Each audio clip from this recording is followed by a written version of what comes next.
Els meus pares em van abandonar quan tenia 7 anys, perquè des de molt petita jo ja dibuixava i no volien posar en perill les seves vides.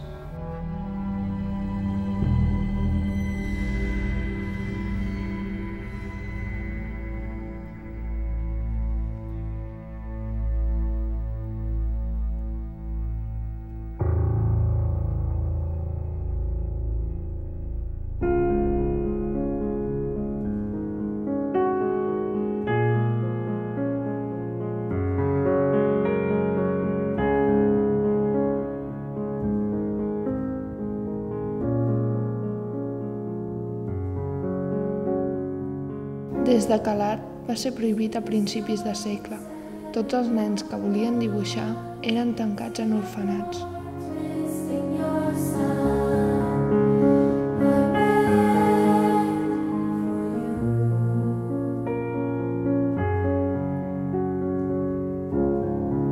El director del meu orfenat sempre ens ha dit que estem aquí pel nostre bé, però jo sé que la realitat és una altra.